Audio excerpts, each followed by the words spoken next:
tópicos de financiamiento y gestión. ¿Por qué es necesario tener una estructura sólida? Porque entre el 33% y el 40% de las empresas muere o quedan activas al cabo de 7 años. Esta es una medición que se hizo en Chile por el Ministerio de Hacienda. Se tomó la empresa al inicio, año 1, y se evaluó la misma empresa 7 años después. Un espacio muestral interesante, y se descubrió que no más allá del 40% de las empresas logra crecer, cerca entre el 33 y el 45% de las empresas desaparecen. Por lo tanto, hay que hacerse preguntas, ¿por qué sucede esto? Se le agrega que el 93% de las empresas chilenas son familiares, y que el dato relevante, que cuando las administraciones se realizan por grupos familiares, y entiéndase por grupos familiares no solamente consanguíneos, sino también grupos de amigos, se produce destrucción de valor cuando más de 2/3% de las administraciones de un grupo familiar. Esta es una medida empírica, no significa que en todos los casos se dé, pero es bastante repetitiva.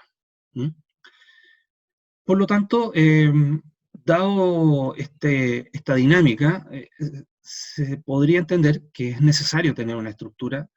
¿Y por qué las empresas que logran sobrellevar esto lo hacen? ¿Por qué el resto no?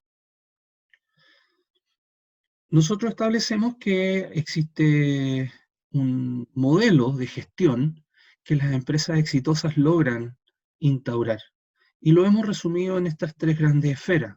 El ámbito de las finanzas, que le llamamos blindaje financiero, el ámbito del patrimonio, como blindaje patrimonial de la empresa y de los socios, y el ámbito de la gestión, en blindaje. El concepto de blindaje es una coraza, es una barrera, es una reserva que nos permite estar preparados tanto como para crecer como para decrecer. Ambas situaciones son bastante similares en sus efectos, a pesar de que uno podría pensar que el crecimiento continuo es una gran ventaja, y por supuesto que es entre comillas un buen problema. También tiene sus detalles y sus contingencias. Por lo tanto, las decisiones que yo tomo, por ejemplo, cuando tomo un crédito en la compañía y coloco mi aval, y mi aval involucra mi patrimonio personal, involucra que puedo estar afectando otras actividades dentro de la empresa. Y no solo dentro de la empresa, sino también hacia los socios. Decisiones que puedo tomar en términos de gestión, me voy a internacionalizar, por ejemplo, y no estoy preparado. Comprometo capital. Ese capital, en algún minuto tengo el riesgo de quedar insolvente. Por lo tanto, comprometo mi patrimonio personal como socio de la empresa. Por lo tanto, todas estas esferas, esos son ejemplos, estas esferas pueden toparse permanentemente. En términos del blindaje, gestión y patrimonial, son temas de optimización. Hay procesos de optimización y normalización en los ámbitos del gobierno corporativo y la planificación tributaria legal. O sea, el gobierno corporativo es un término que pareciera ser de empresas muy grandes, pero no lo es. Simplemente un esquema de procedimientos de normas, procesos, procedimientos en todos los ámbitos, ya establece un gobierno corporativo. A través de un proceso de un coaching de negocios o un proyecto interno de organización, se puede establecer una generación de cambio de estructura y cultura interna para poder llevar esta empresa a un nivel superior.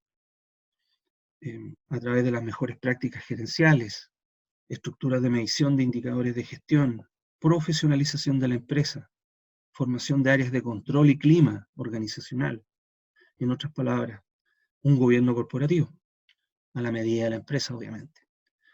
Esto le da una suerte de estructura que le llamamos blindaje, ¿no?, para poder proteger el patrimonio de la empresa y sobre todo el de los socios.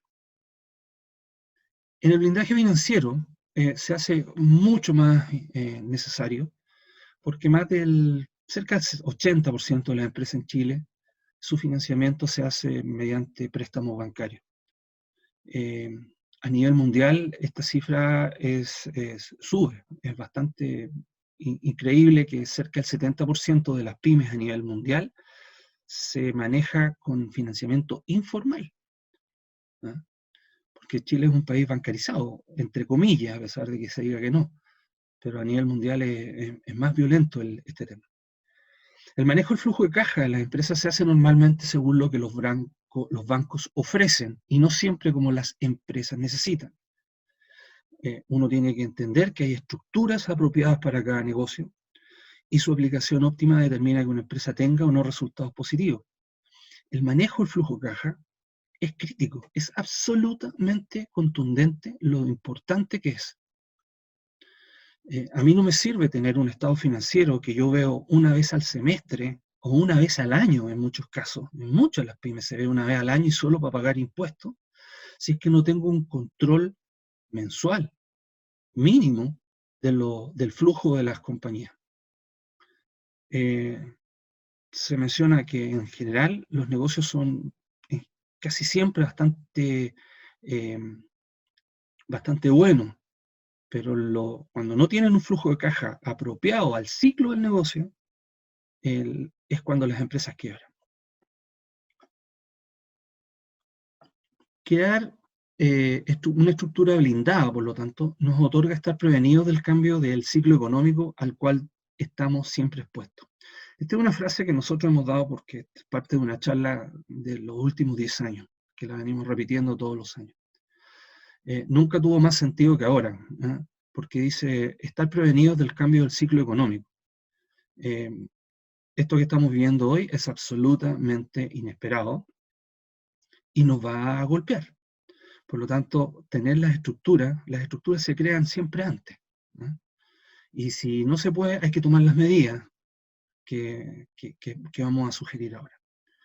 Por lo tanto, este blindaje nos permite enfrentar periodos de baja en ventas o de un crecimiento explosivo. Ambas situaciones necesitan un blindaje financiero, capital de trabajo. La crisis financiera, bajo el nombre que sea, es lo que se denomina una entropía económica. Hay dos formas de pasarla. Las figuras muestran a este chanchito flotando en un salvavidas, que es su blindaje, y este otro chanchito que ya el agua le superó la nariz, ¿no? ¿Por qué? Porque los recursos se obtienen cuando estamos bien. Cuando llega la crisis, pocos se acercan y solo los blindados y con salvavidas alcanzan a recibir ayuda. Aún estamos a tiempo de hacer muchas situaciones porque estamos justo entregadas las rentas en nuestro país. Tenemos estos paquetes de medidas y por lo tanto la combinación de estas situaciones podrá armarnos una estructura que puede ser que no sea la óptima, pero que nos permita superar la crisis. ¿Mm? ¿Por qué? Porque hay distintos tipos de bancos y lo están sufriendo todas las empresas el día de hoy. Este es un comentario adjunto. Hace 2 o 3 semanas, cuando salieron las medidas, nosotros sacamos un video y un audio advirtiendo de que el tiempo apremiaba para la aplicación. ¿Por qué? Porque todos estos recursos iban a pasar a través de los bancos, a través de los departamentos de crédito. Y los bancos tradicionales, que nosotros tienen categoría de bancos comerciales, no todos tienen la misma orientación. Hay bancos que están con orientación a empresas y hay bancos que están con orientación a personas, que no significa que no tengan banca a empresas y banca a personas en paralelo, pero su inclinación, su departamento de riesgo están iniciados y orientados hacia las empresas o hacia las personas. ¿Qué significa esto? Que los bancos tienen interés en algunos casos en el flujo de caja y en otros casos en el patrimonio. No sé si les ha ocurrido, pero nosotros presentamos varias operaciones permanentemente a distintos tipos de bancos para poder estructurarlo, y dependiendo del banco donde uno va, lo primero que le pide el ejecutivo a uno es el estado de situación de los socios. Uno le cuenta la historia de la empresa, lo que hace, lo que fabrica, lo que distribuye, lo que importa, pero en realidad al ejecutivo le interesa el estado de situación de los socios. O sea, los roles de la casa, las patentes de los autos, los depósitos a plazo, etc. Entonces, claramente hay una inclinación hacia las personas. En otros casos, sí hay intención de ver el flujo de caja. Hoy debemos saber que los flujos de caja cada día se evalúan a más corto plazo. Antiguamente, cuando, por ejemplo, hacíamos valorizaciones de compañía para poder venderla, antiguamente, uno se colocaba en 10 años. Hoy día se habla de 5 años e incluso de 3 años, porque todo puede cambiar de una manera tan brusca. Entonces, hay inclinaciones, no todos los bancos nos van a medir con la misma vara. En términos de la presentación para crédito, que este es un gran tema, habitualmente nos encontramos con empresarios que nos indican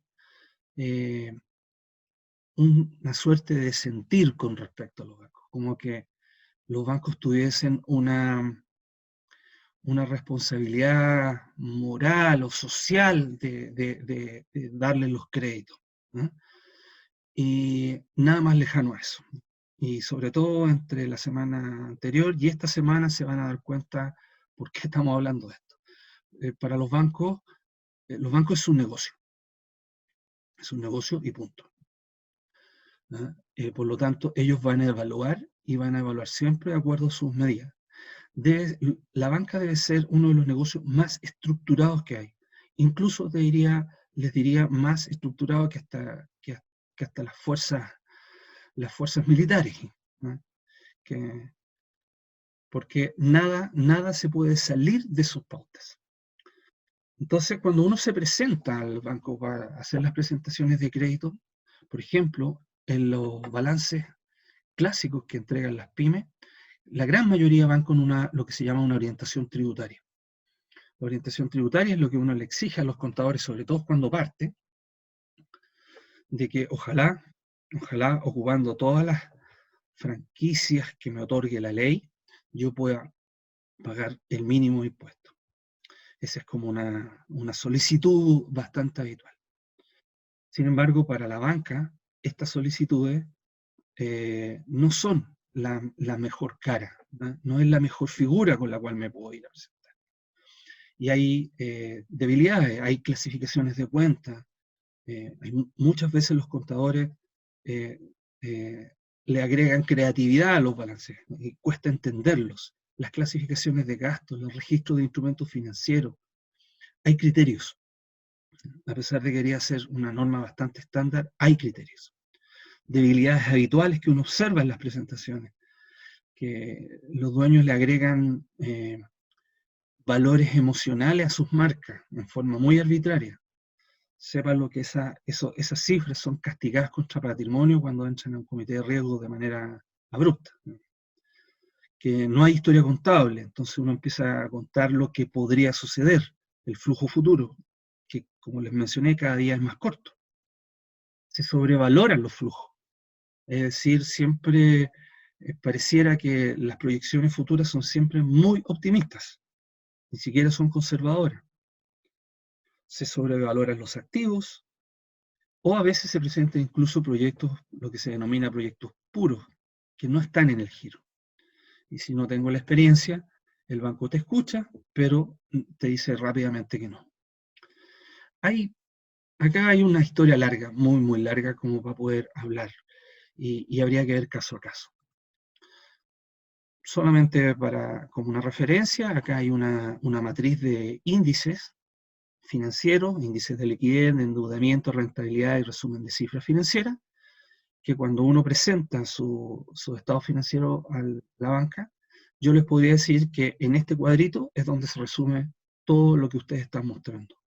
Si estos índices cuadran dentro de lo que la superintendencia le exige como aprobación a los bancos, más lo que ellos le agregan de su propio estilo, entonces ustedes recibirán el crédito. Si no se cuadra frente a esto, todo lo que el esfuerzo previo que ustedes pueden haber entregado con un lindo brochure, una tremenda presentación, con paseos a la fábrica, con lo que corresponda, va a quedar supeditado a estos índices. Porque hay distintos tipos de negocios y hay distintos tipos de estructuras. Puse algunos ejemplos, no todos, obviamente. No es lo mismo en los ciclos de una empresa de ingeniería a una empresa de servicio, de una empresa de tecnología a una empresa agrícola, las empresas exportadoras con las manufactureras, los ciclos de compra, los ciclos de fabricación, los ciclos de venta, los ciclos de entrega de servicios, los ciclos de aprobación, son todos distintos. Y entre lo que yo compro para poder vender, o lo que yo debo financiar en mi costo fijo para luego poder vender, los plazos son diferentes. Por lo tanto, necesito estructuras diferentes. ¿No? Necesito capital de corto plazo, a veces necesito refinanciar pasivos para poder financiar ciclos más largos. La inversión de maquinaria debiese hacerlo con instrumentos de mediano y largo plazo y no hacerlos con caja, como muchas veces se hace en forma equivocada. No es lo mismo el capital de trabajo que el capital de crecimiento. Si yo quiero poner una fábrica nueva, quiero irme a una oficina fuera del país, eso se llama capital de crecimiento, es distinto, tiene otro ciclo. Los proyectos de mediano plazo, el capital para exportar, existen créditos para exportar. La incorporación de capital a través de la incorporación de socios tiene un proceso que es completamente diferente. Hay que valorizar, hay que evaluar, hay que hacer due diligence, en fin. Los financiamientos de leasing o de leaseback, cuando aplican, lo que es hoy día el crowdfunding, que es una alternativa de financiamiento que yo creo que va a tener mucho éxito muy pronto. De hecho, hay una compañía de estas que está pidiendo licencia bancaria, ¿no? Que es una suerte de financiamiento cruzado a través de privado. Bueno, y el famoso factoring, ¿no? Que tiene todas sus detractores y sus sponsors. Bueno, eso es un breve resumen. Hay una charla de 3 horas específicamente para esta parte. Ya la veremos más adelante. Con respecto a tópicos de financiamiento y gestión en crisis.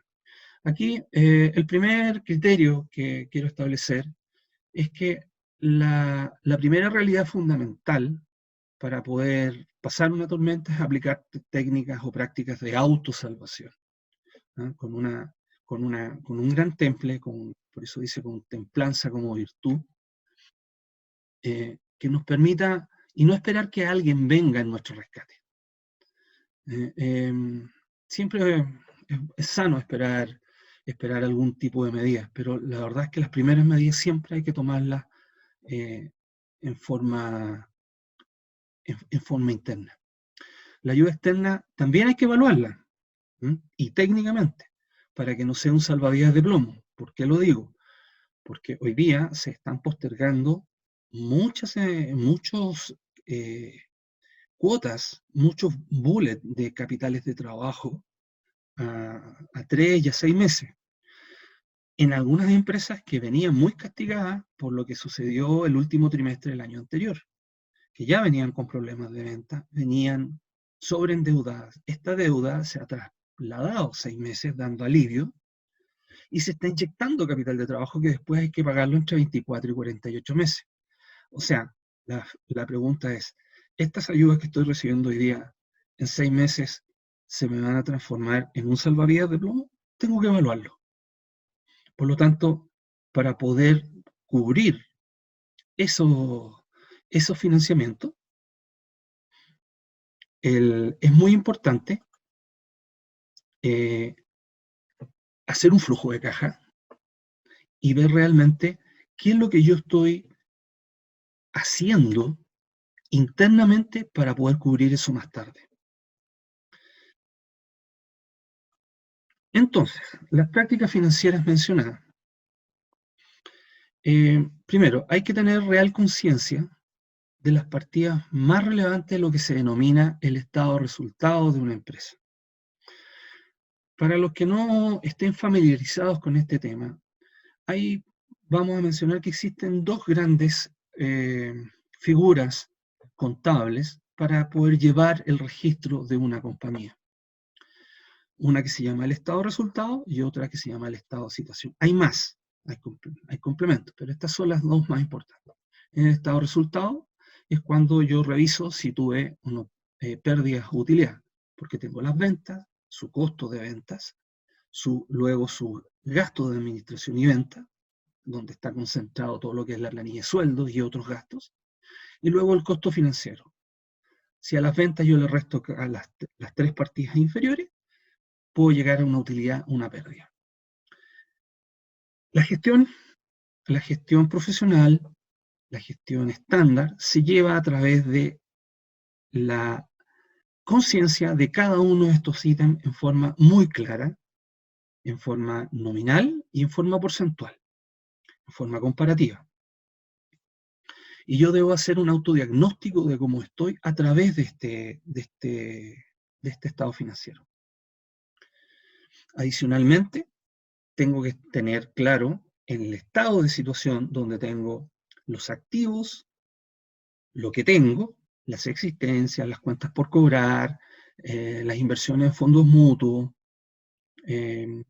los bienes, los pasivos, la deuda a proveedor, la deuda a banco, las deudas de corto y largo plazo, la deuda al fisco, la deuda a los socios y el patrimonio, lo que me queda de cuánto activo tengo menos el pasivo es lo que me queda en patrimonio, donde está el capital inicial, donde están las utilidades acumuladas o las pérdidas acumuladas. Esos conceptos son críticos de tener registrado en la mente a nivel porcentual, a nivel nominal. Por lo tanto, analizar cada una de estas partidas en su evolución mensual y comparada es tener la sensibilidad de cifras y porcentajes. Hay que realizar un diagnóstico crudo. Lo llevo a una analogía. Esto es, si yo tengo un vehículo y quiero saber si el vehículo es bueno, si el vehículo es malo, si el vehículo me va a durar, quiero hacer un viaje en este vehículo. Lo primero que tengo que mirar es el medidor de combustible. Tengo que saber cuánto rinde este vehículo por kilómetro. Y solo así voy a saber si el viaje que quiero hacer me va a servir la cantidad de combustible. Si este rendimiento puede mejorar, sacándole peso al vehículo, poniéndole más aire a los neumáticos, cambiando algún tipo de componente en el motor, lo puedo saber antes de hacer el viaje. Ahora, si me lanzo solamente con la confianza y la fe de que voy a llegar porque me tengo mucha fe, puede ser que me quede a medio camino. Entonces, de ahí la relevancia de tener estos índices en control. Por lo tanto, hay que revisar dos grandes cosas. Aquí no vamos a inventar la rueda. Hay que revisar y tener los índices de ingresos muy claramente establecidos y ver los índices de gasto para poder ver cuál es la ecuación que más me acomoda. Bien, el concepto es aumentar la liquidez. Aumentar ¿qué es la liquidez? La liquidez es, va a decirlo en castellano muy antiguo, son los recursos, es la plata.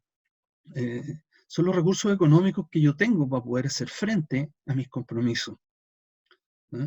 ¿Y por qué es necesario aumentar la liquidez? Porque estamos todos previendo de que vamos a tener problemas de liquidez. Hasta enero de este año, se hablaba de que la economía iba a crecer entre un 2, un 2,5%. Y hoy día la estadística habla de que vamos a caer entre un 3 y un 4%, como todo el mundo en todo caso. Por lo tanto, claramente va a haber menos liquidez. Hay 800.000 empresas que están en este minuto sufriendo este tipo de embates. Hay algunas que están en la cadena de abastecimiento y que les está yendo bien porque están en la cadena de abastecimiento.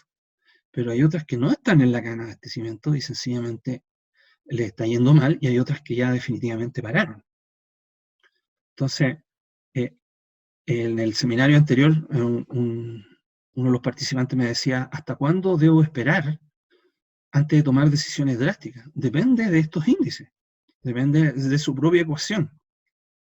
Si él piensa que aquí a 6 meses o a 3 meses él va a poder volver a abrir y a vender en forma intensiva, entonces tiene que ver si tiene liquidez para poder llegar a estos 3 meses, entre las ayudas externas y las propias. Si no, tiene que reinventarse. Es así de sencillo. Pues bien, ¿cómo yo aumento la liquidez? Me voy por el lado de los activos, ¿no? Esta es la primera parte. Primero, tengo que revisar lo obvio, las cuentas por cobrar. Hay gente que yo reviso su balance y de pronto veo que tiene mucha plata en la calle, y existe un término que se llama la madurez de la cobranza. La madurez de la cobranza es cuando yo veo mi cobranza y la veo cobranza al día, cobranza a 30 días, a 60 y más de 90. Ese es como un estándar. Y existen índices para cada uno. Yo normalmente tengo, no sé, el 80% al día, un 5% a 30, un 5%, etc. Si yo me salgo en mi control, esto ya es un control semanal, de mi control semanal de la cobranza de algún porcentaje habitual, yo tengo que empezar a revisar por qué tengo atrasos frecuentes. Y si me salgo de la norma, tengo rápidamente que actuar con acciones legales. No puedo estar, no puedo estar sacrificando parte de mi liquidez. Eso es mi capital de trabajo, ¿no? Pero tengo que hacerlo con criterio. Tengo que ver qué es lo que está sucediendo. Tengo que medirlo. No hay que dejar plata en la calle. Hay que revisar los activos ociosos.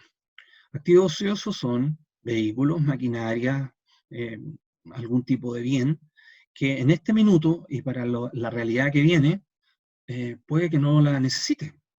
Tengo un cliente que tiene una metalurgia, un negocio de metalurgia, y que hizo esta revisión y me dijo, mira, tengo una máquina que no la voy a ocupar porque nadie me está comprando de ese tipo de productos, y tengo, no sé, 2 camionetas que no las necesito realmente. Rápidamente las liquido. Ya veremos más adelante cómo lo mejoramos. Revisar los activos inmuebles. Los activos inmuebles son, no sé, la planta, la oficina, que de pronto uno se ha esforzado mucho en pagarla, capaz que esté 100% pagada, pero existen instrumentos financieros que me permiten tomar estos activos y de alguna manera licuar, hacer plata parte de estos activos a través de un instrumento como el leaseback, por ejemplo, e inyectarle capital de trabajo al negocio. Hay que revisarlo. Hay que hacer todo tipo de uso de instrumentos para poder adelantar la cobranza. Se registra ahí el factoring como una alternativa, ¿no? Tengo que de alguna, usted, no sé si han visto en la prensa, últimamente los factoring están, eh, eh, digamos, con una actividad muy, muy intensa. De hecho, se está discutiendo incluso que el gobierno le incorpore plata a los factoring privados a través de algún instrumento de la Corfo para poder seguir ayudando a licuar todas estas facturas futuras. En los términos de existencias o inventario, tengo que tener un análisis de cuáles son las existencias de baja rotación, y ojalá la recomendación es liquidarlas. O sea, liquidarlas significa muchas veces sacarlas al costo, incluso menos que al costo, porque eso es plata que está almacenada, es como si ustedes dejaran un fajo de billetes en el estante de la bodega y que cada día se está achicando.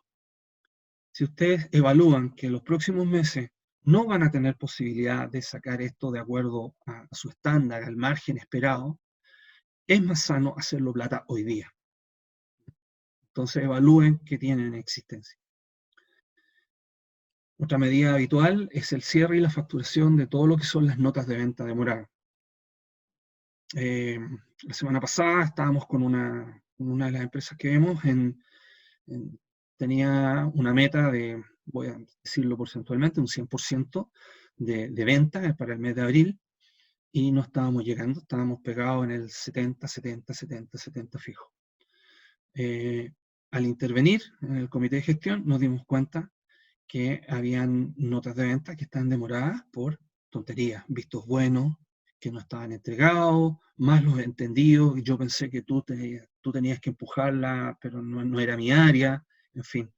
Hay que ponerle mucha atención a este flujo, ¿no? Porque además las personas, digamos, están siendo de alguna manera afectadas también por esta situación. Hay gente que se ha congelado psicológicamente, hay gente que está en un estado de casi de abulia, ¿eh? Entonces hay que ver y hay que ayudarnos entre todos para que esto salga. Si es posible, es cuando tengo clientes grandes que tienen la opción de pronto pago, ocuparla. Creo que el costo financiero hoy día está bastante asumido, casi es una situación menor frente a poder darle continuidad al flujo de caja. Y en términos de inventario, nuevamente, comprar solo el stock crítico. No es un periodo para aventuras comerciales, donde yo creo que el cliente me podría comprar tal cosa, estoquémonos en eso por si acaso sucede. Creo que no, creo que tenemos que tener un plan comercial conservador.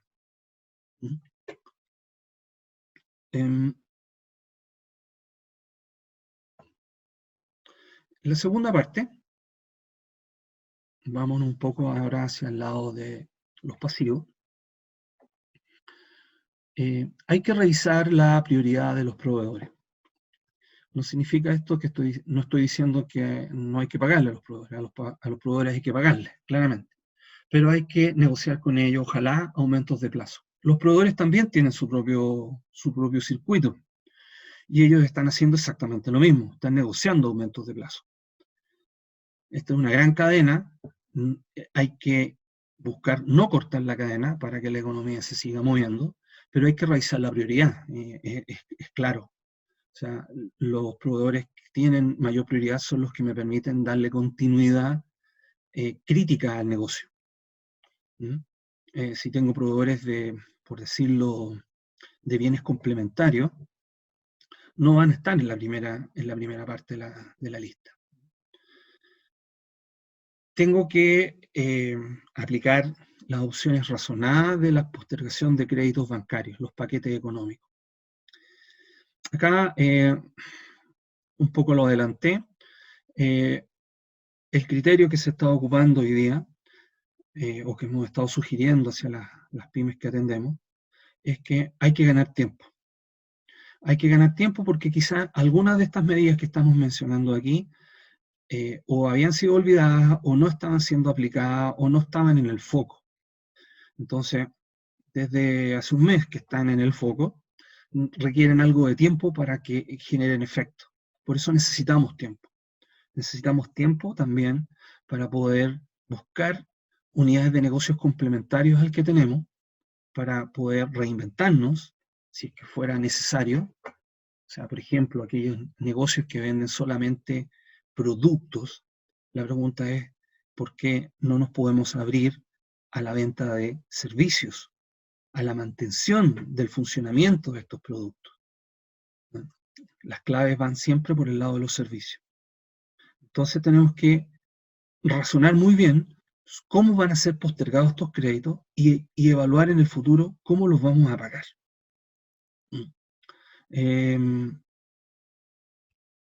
¿Por qué también lo menciono? Por ejemplo, con los créditos COVID que están ahora apareciendo.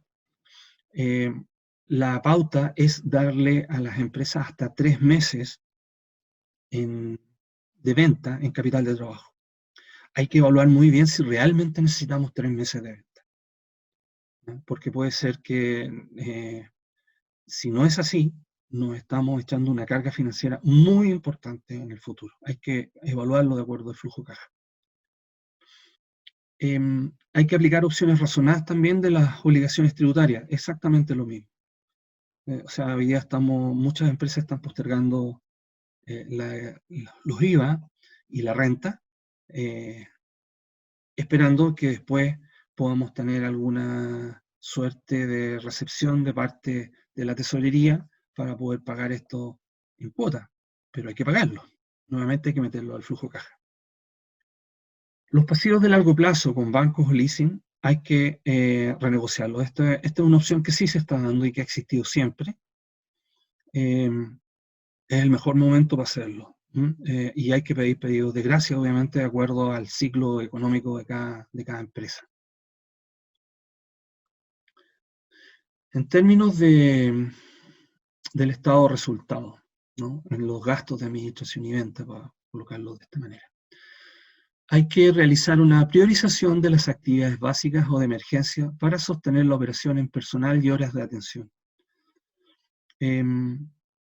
Esto va claramente indicado frente a las medidas que se nos están otorgando de parte del Estado, de poder tener una unidad que le dé funcionalidad a la empresa y que aquellas áreas que son complementarias puedan pasar eventualmente a una suspensión, de manera de no tener el flujo afectado en este periodo crítico. No todas las empresas necesitan esto, porque gran parte de este complemento en algunas compañías lo han podido hacer a través de teletrabajo.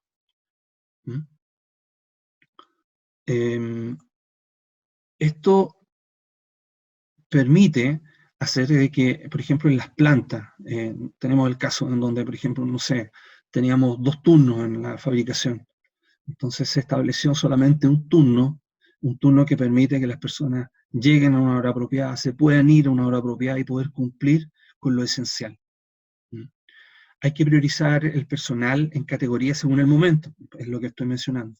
Fábrica, por ejemplo, en una fábrica, el personal de operación de planta, el de despacho, el personal remoto, el personal de staff. Tengo que tener esta claridad en mi cabeza. Tengo que establecer un acuerdo aprovechando estas medidas de emergencia para bajar el costo de remuneraciones por el periodo de la crisis, para poder mejorar la sostenibilidad del empleo y el flujo. Ese es el objetivo de estas priorizaciones.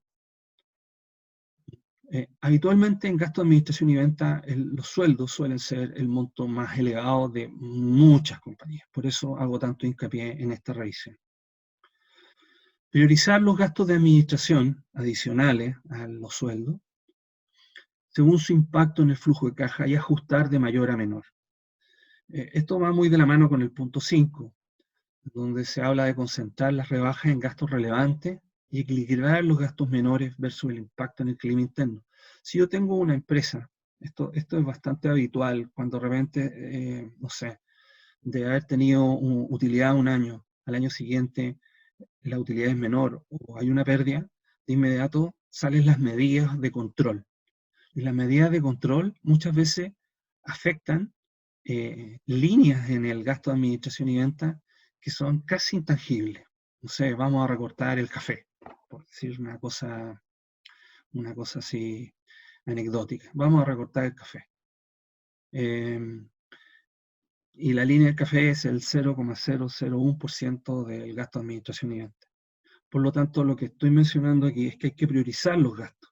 Hay que hacer la lista de mayor a menor y empezar a hacer los ajustes en donde realmente hay un impacto en la última línea. Pues bien, como pueden ver, muchos de ustedes probablemente deben haber aplicado la gran mayoría de estas medidas, pero este suerte de manual o guía de emergencia va orientado a que podamos tenerlo presente, ¿no? Tener presente las pautas. A nivel de una política comercial, en la crisis subprime, la crisis del 2008, a todo esto es importante que ustedes lo sepan, que en economía se habla de que cada 10 o 12 años vivimos una crisis mundial. Tuvimos la crisis del 98, que duró hasta el 2001, la crisis del 2008, que duró hasta el 2010 aproximadamente, y ahora estamos en la crisis del 2020, que durará hasta el, no sé, 2022, 2021, Dios mediante. Esperemos que el rebote técnico que hablan algunos economistas sea realmente en B y no en U, se menciona. Pues bien, se decía que dientes apretados en posición fetal para pasar la crisis. Es como la posición en los aviones. En este caso, lo que recomendamos es consolidar y defender la posición lograda y esperar un momento propicio para avanzar en áreas nuevas. Lo que estamos mencionando es que comercialmente, en una crisis de aislamiento, lo mejor es fortalecer la relación con los clientes previos, es decir, fortalecer la fidelización. ¿Por qué? Porque probablemente, como se da en la gran mayoría de las empresas, el 80% de los ingresos se esté dando sobre un 20% de nuestros clientes. Es lo que determina este informe que se llama el ABC. Es una ley bastante universal esta. Entonces, por lo tanto, recomendamos concentrarnos en forma muy especial en este 20%. Poner atención, atenderlos, escucharlos. Probablemente en este 20%, y también esto se repite mucho, los clientes no sepan todos los servicios que nosotros estamos entregando, porque el vendedor que los ha atendido es vendedor de una especialidad y no de otra. Entonces es el mejor momento para hacerle llegar nuestro gran catálogo de servicios y productos, ponernos muy creativos para ver servicios que puedan ser transversales y atenderlos. Si ustedes tienen además la posibilidad de tener ingresos recurrentes a través de contratos, es claramente hay que fortalecerlos, estar encima, porque nuestro cliente va a tener problemas, y al tener problemas le van a pedir en la interna que bajen sus costos. Y si ustedes no están cerca, en forma humana, lo que uno piensa es cortar o disminuir aquellos contratos que yo siento que están lejanos o que puede ser que no sean tan relevantes. Entonces, mucha atención con eso. Adicionalmente a esto, elaborar un plan de marketing agresivo. Si hay algo que hay que gastar en esta etapa, es en marketing. Pero un marketing agresivo y muy telescópico, muy de mira telescópica. Hay que ocupar todas las herramientas que se puedan para mantenernos vigentes. Es importante que nuestros clientes vean que estamos presentes, que estamos, ojalá, siendo referentes. ¿No? Este es el gasto que puede hacer la diferencia después de la crisis. Yo estuve contigo, yo te atendí, yo te enviaba el newsletter, yo te enviaba consejos, yo te llamaba, yo hacía conferencias contigo, yo te estuve ofreciendo alternativas, estuve contigo. ¿No? En las crisis anteriores hay notables ejemplos de esta situación. ¿No? Y además hay que evaluar tecnología que permita ser más eficientes los procesos. Es el mejor momento para poder hacer esto. En todas las crisis se menciona que las empresas tecnológicas están más activas que nunca. ¿No? Esta no va a hacer la diferencia. Claramente estamos ocupando herramientas como este webinar, que si bien algunos lo ocupamos esporádicamente, hoy día pasamos 12 horas pegados al computador a través de estas herramientas. Bien, la actualización del modelo de negocio. Esto es solamente un pequeño brief, pero nosotros sugerimos que es el momento preciso para hacer una actualización del modelo de negocio en el cual están trabajando. Mediante alguna metodología ustedes escojan, nosotros casi siempre ocupamos la metodología Canvas, que está muy documentada, muy pública. O sea, hay que determinar claramente las diferencias del mercado actual y la exigencia en el estilo de productos y servicios de nuestra empresa. No son las mismas que hace 10 años, 5 años. Han cambiado, porque el consumidor ha cambiado. Hay que definir mediante un benchmark, un análisis comparado, las brechas que tiene mi empresa con respecto al mercado actual. Por ejemplo, un caso muy, muy, muy clásico es que yo, a ver, un ejemplo más claro aún. Cuando salieron los computadores, los PC, ni siquiera los notebooks, los PC, comprar un computador era una millonada. Sin embargo, al cabo de muy pocos años, los computadores bajaron de precio, se fueron transformando en un commodity. Empezaron a salir alternativas, las marcas ya no fueron importantes, sino los rendimientos. Y las empresas que ganaban mucho dinero al principio vendiendo estos PC, ¿ah? El margen se les achicó a nada. La gran mayoría desapareció y se transformaron casi en negocios logísticos, más que en negocios de venta. Ese es un ejemplo que puede estar sucediendo en nuestros mercados hoy día y hay que analizarlo. Hay que establecer un plan de ajuste que elimine productos y servicios de bajo margen de contribución. Y acá el concepto es el margen, no la venta. La venta nos ayuda, nos entusiasma, pero en realidad nosotros trabajamos para poder tener un buen margen. Da lo mismo si vendo muchísimo, pero mi margen es ínfimo. Prefiero vender menos y ganar más. Entonces tengo que evaluar las unidades de negocio que en el día de hoy y que los próximos 12 meses probablemente van a ir con un margen a la baja.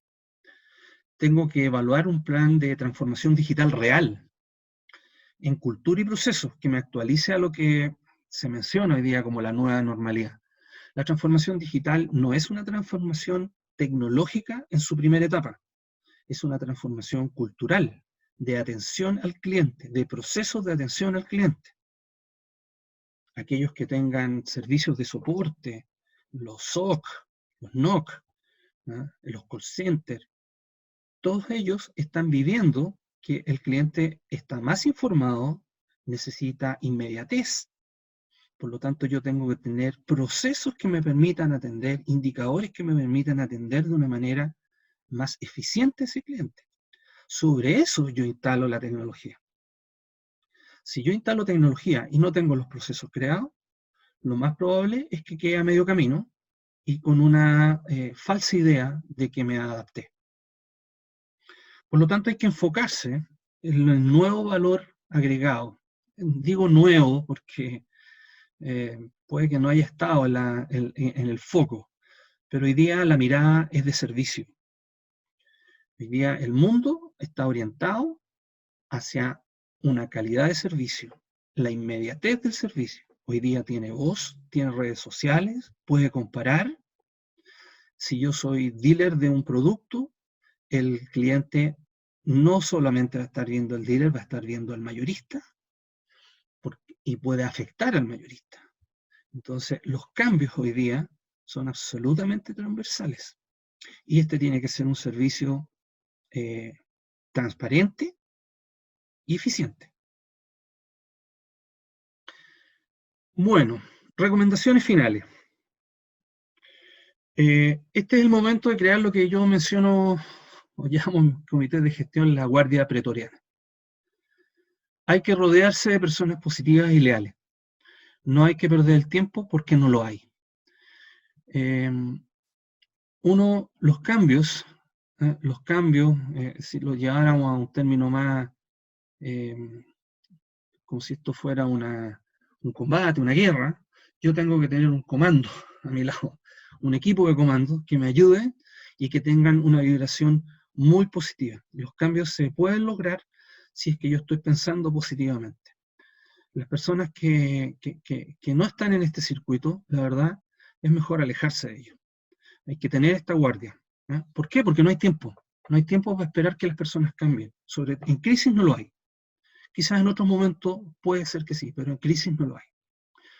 Hay que asumir que la crisis es totalmente real. Esto lo menciono porque hasta hace 15 días atrás, cuando dimos la charla, había gente que todavía pensaba que esto iba a pasar rapidito. ¿Eh? Y esto no es así. Esto mínimo nos va a afectar en 6 meses. En Estados Unidos se está hablando hasta de 12 meses. Los fondos de inversión están evaluando los proyectos. Diría, me tocó participar en un webinar donde lo vi, por eso lo menciono. en donde se está hablando del impacto de los proyectos en 3, 6 y 12 meses. ¿Mm? Así que hay que asumirlo. Hay que asumir de que probablemente en el último Q tengamos las primeras luces al final del túnel, ¿ah?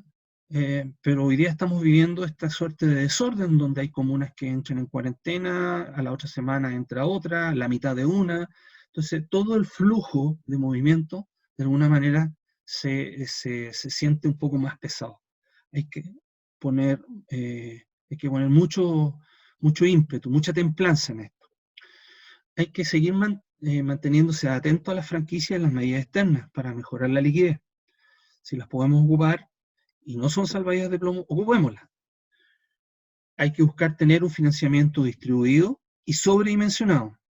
¿Qué significa esto? Que hay que tener capital de trabajo, líneas de capital de trabajo que superen los requerimientos de la empresa. Ojalá. Es un momento, este mes de mayo va a ser algo complejo esto, porque además en el mes de mayo, para los que no lo saben, producto de la renta, es cuando se produce la mayor renovación de líneas de capital de trabajo de todo el año. ¿Eh? Es como la Navidad de la banca. Dentro de lo posible hay que buscar capital de trabajo y de líneas disponibles. Cuando hablo de capital de trabajo no hablo de deuda, hablo de líneas disponibles que yo las puedo ocupar o no puedo ocupar. Y tengo que profundizar hoy día en la gestión estratégica y táctica como algo primario y dejar de verlo como complementario. Una de las reglas básicas del blindaje de gestión es que yo tengo que sacar la cabeza de la trinchera y poder mirar a la distancia dónde quiero llegar y cómo quiero llegar. Hoy es extremadamente necesario, dado lo que está sucediendo. Bueno, como decía el señor Goethe, el talento se educa en la calma y el carácter en la tempestad. Por lo tanto, hay que sacar carácter. ¿Eh? Las cosas pasan, no ha habido ninguna crisis que no haya pasado, todo el mundo se ha reinventado. Es complejo, pero hay herramientas para poder sostenerse. Bueno, esto es lo que queríamos, esta es la repetición de la charla, que es el seminario que se hizo en la Cámara de Comercio. Ahí estoy dejando mis datos por si acaso alguien necesita hacerme alguna consulta sobre su empresa en particular. Y si hago correctamente esto, debería estar dejando el chat abierto si es que alguien tiene alguna consulta. Quedo para poder contestarle en cámara. Aquí estoy escribiendo, están abiertas las consultas.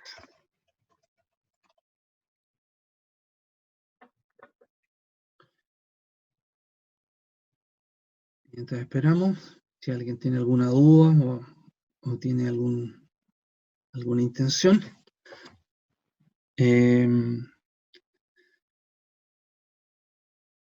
Les menciono que aquí hay una pregunta. Cuando hablas sobre la duración de la crisis. A ver,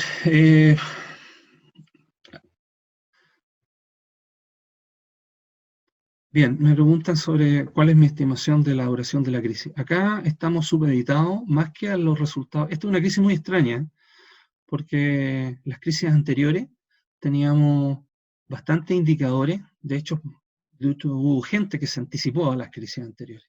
¿No? Porque esta es una crisis que depende de un elemento que no está siendo posible medir. Estamos estimando de acuerdo a la información médica.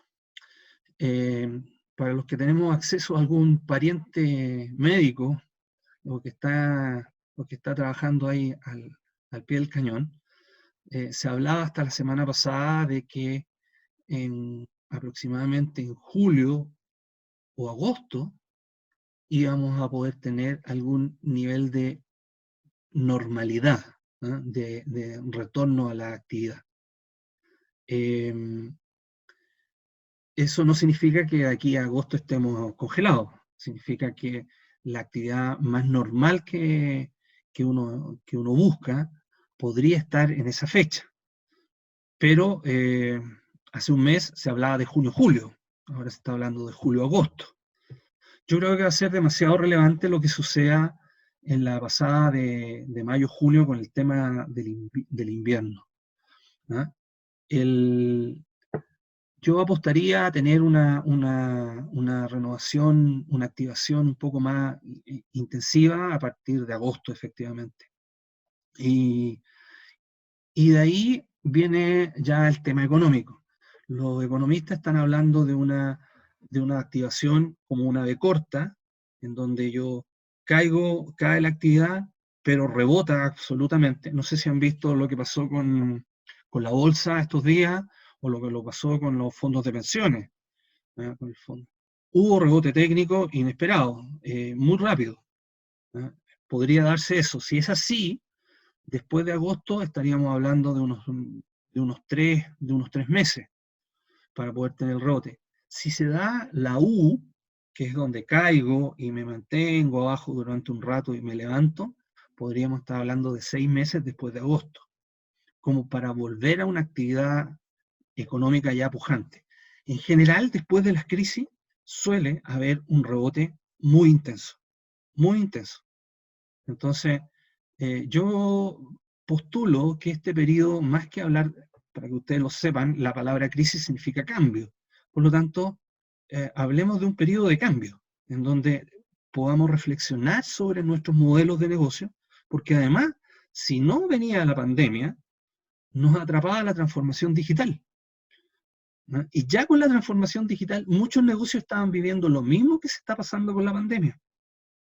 Entonces, la pandemia lo que está haciendo es acelerar el proceso de cambio. ¿Mm?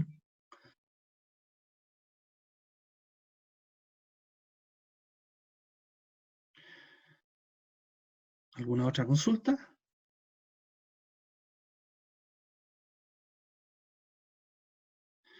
El blindaje financiero. El blindaje financiero es una estructura que normalmente uno la realiza a través de un diagnóstico.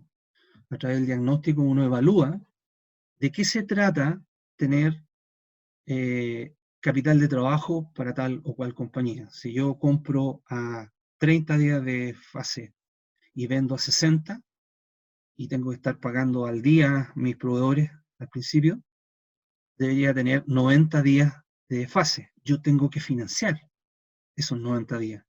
Si vendo, digámoslo, si vendo 100 mensualmente, necesito 300 de capital de trabajo para poder funcionar. Si yo aumento mi venta y vendo 200, ya no me sirven estos 300, debo pasar a 600. Por lo tanto, debo estar evaluando mi estructura de blindaje. Y una pregunta que aparece acá dice, ¿todas las empresas deberían cambiar al área digital? Yo creo que hay una... Próximamente los vamos a dejar invitados a hablar de este tema, los voy a contestar, pero porque estamos preparando justamente, y si quieren me pueden enviar sus correos más tarde al mismo correo de gestión para poderle enviarle el e-news, porque vamos a hablar en extenso sobre los cambios que vienen en la singularidad tecnológica. Hay profesiones que van a desaparecer en su presencia en cerca de un 80%, producto del traspaso al área digital. Yo creo que más que hablar del área digital, yo creo que todas las empresas debieran cambiar a un modelo de atención mediante servicios. Y estos servicios, dentro de lo posible, montarlos sobre estructuras digitales. Estamos muy claro, muy claro, que el cambio tecnológico ha hecho que nuestros queridos millennials, que hoy día son casi el 60% de los consumidores finales, se hayan acostumbrado a este servicio casi incluso con recepción desleal, digo. Es decir, trato de tener este servicio aquí, pero si se demora mucho, me cambio al de acá. Trato de comprar aquí, pero si este tiene un poco más de precio, me cambio a este otro que tiene menos precio. Entonces, las variables de fidelización van a ir por el lado del servicio. Y el servicio montado sobre una estructura digital.